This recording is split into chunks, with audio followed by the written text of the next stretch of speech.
All right, what is up, guys? Welcome back to Drums and Drams. My name's Cameron, and today we've got another blind whiskey review here on the channel. In today's video, I'm just gonna reach my hand over into my blind sample box, pull out a random blind sample. This one is B251123. That means it's a batched product from 2025 with a random 4-digit number there at the end. And I will put a reminder along the bottom of the screen right now, just so you guys know what it is I'm actually taking a look at in today's video. It's probably in the title, probably in the thumbnail, but just in case it's not, there is your reminder. So now I've got to find the corresponding reveal card for this. So we're gonna make a hard cut right now. Okay, and so I've got the reveal card now. Of course, it was literally the second to last card in that stack. I'm gonna coat the glass, give it a little swirl here. And this whiskey looks pretty dark. That's a heavy pour. I shouldn't have poured that much in my glass. I'm definitely not gonna finish it in this video or I'm gonna start slurring my words, but let's go to the nose now. Pretty dark whiskey. I can already smell it jumping out of the glass. Let's see what we get here on the nose. All right, so the first thing that I'm picking up here on the nose is kind of like this combination of berries and cream. It feels like there are a lot of these darker fruit notes, and I'll just tell you right away what this is reminding me of. This is not a guess, I promise.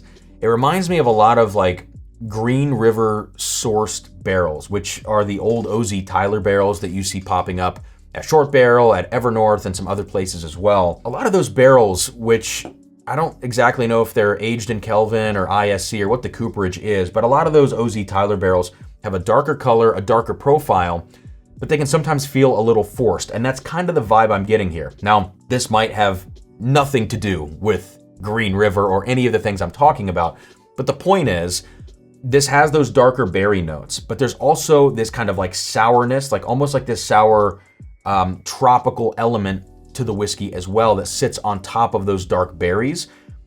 And then there's just a heavy like a heavy oak presence, but it doesn't necessarily feel like a really aged profile like you might get from like, you know, Knob Creek 15, Knob Creek 18 or something like that.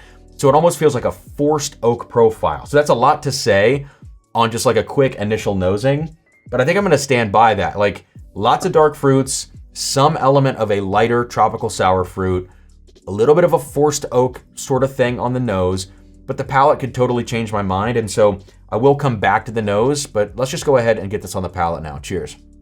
Yeah, and I think I'm gonna stand by everything I just said on the nose, on the palate as well. There is quite a bit of like this sour tannic experience on the palate, especially now as I'm getting into the finish. It feels like it's coming from those fruit notes.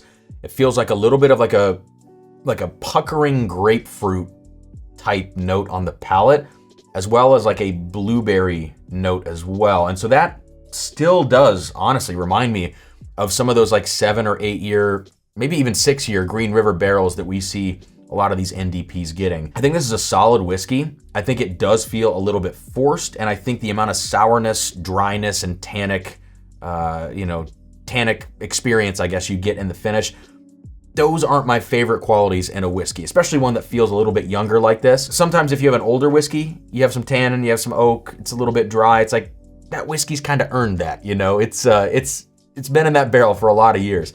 This one doesn't feel quite like it's earned it, and that's another way of saying that it feels like it's a little bit of like a forced oak. Not necessarily double oaked, but just that it's got a lot of oak impact. Let's go back to the palate now for a second sip. All right, so as I go in for a second sip now, I'm starting to get a little bit more of two very contrasting notes. One is pepper spice, white pepper. It's not a cinnamon spice. There's no kind of like aromatic quality to it or richness to it. It's just straight up like a white peppery spice on the palate. But on the flip side of that, I'm also starting to get a little bit of a vanilla icing note, but a vanilla icing note that you might get on store-bought cookies. So, you know, you go to your local store, you see those like cookies in the plastic containers that are super processed food, you know what I mean? And that icing that sits on the top of those really processed cookies, it's kind of like gritty and it's got that texture to it when you eat it. This whiskey also not only has that note, but it also has that texture. That's kind of interesting. So I get a lot of that like artificial vanilla icing and also white pepper. So as I continue to sip it, it's moving in two different directions. It's moving spicy, but it's also moving sweet. Again, with that core of those dark fruits and slightly forced oak with those Slightly sour, tannic grapefruit notes. So I've said a lot of things now, and I'm trying to put it all together in my head and figure out what I think about this. I think if I do one more sip, I think I'll have this nailed down enough to kind of give this a score. So here we go. You know what? After that third sip, I feel like I'm starting to come around to this whiskey a little bit more. I think I needed a few consecutive sips to really get into this profile. It is a different sort of experience. I'm gonna stand by the fact that it feels a little bit forced and that it feels like it's around that 7 to 8 year mark. But I think overall the drinking experience of the whiskey is really solid. There's a lot of spice here. There's a lot of intensity. The finish is pretty darn long. And it feels like it's bottled at a solid proof point. It's probably a barrel proof product if I had to guess.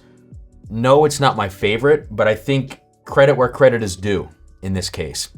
And so this is gonna land in a range that I sort of call like somewhat of a generic whiskey rating range. Right around 79 to 81. In that range, kind of like the no man's land. I'm saying like, it's a good product, 60, 70, 80 bucks.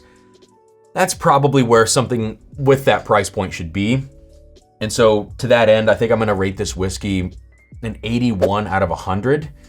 I could see this moving up, moving down a little bit day to day, depending on what you're comparing it against, but 81 out of 100, I have no idea what it is. I'm gonna keep saying that it reminds me of like some of that Green River stuff, but truth be told, I really don't have any sort of guess as to what this could be, so let's find out now.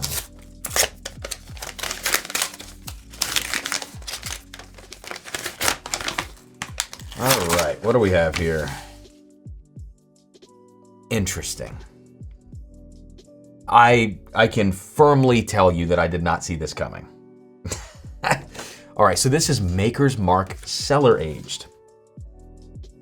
I will say, I would have given this a lower rating if I had done this knowing what the whiskey was, because I thought this batch of Maker's Mark Cellar Aged was abysmal when I tasted it before.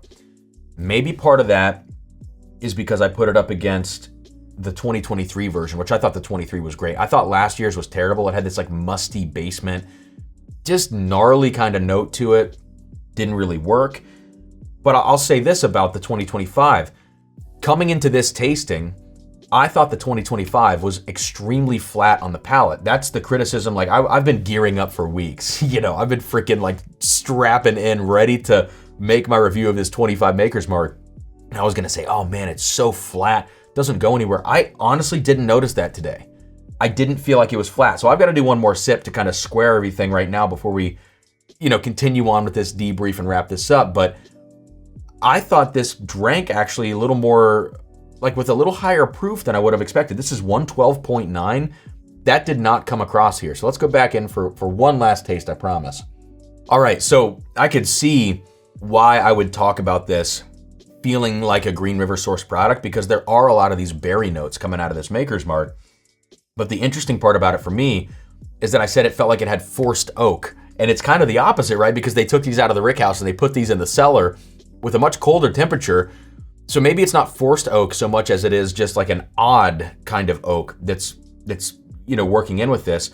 The sourness is what really turned me off from here, I guess. It drinks like a little bit of a younger whiskey, and it has that sour quality that, again, if you're gonna have that level of sour, that level of tannin, you need to earn it. And I don't think this Maker's quite earns it with the profile that those sour notes are actually supporting. But I don't think it's as flat as I was gonna say in an unblind review. And that's why I do these blind tastings. This is a great example of what I said unblind not relating to what I'm saying blind. The profile does line up for me. That does make sense. It doesn't have that typical sort of Maker's Mark, weird, milky dairy kind of note to it.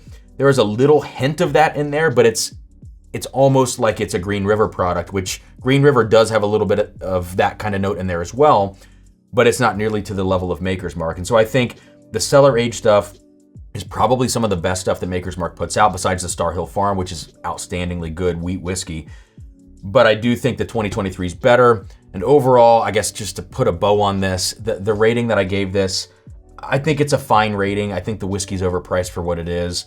And I think Maker's should probably start exploring a little bit more rickhouse maturation as opposed to going down in the cellar. I think we all want to see a ripping, 130 proof makers, 12 years in the rick house. Let's see what that tastes like.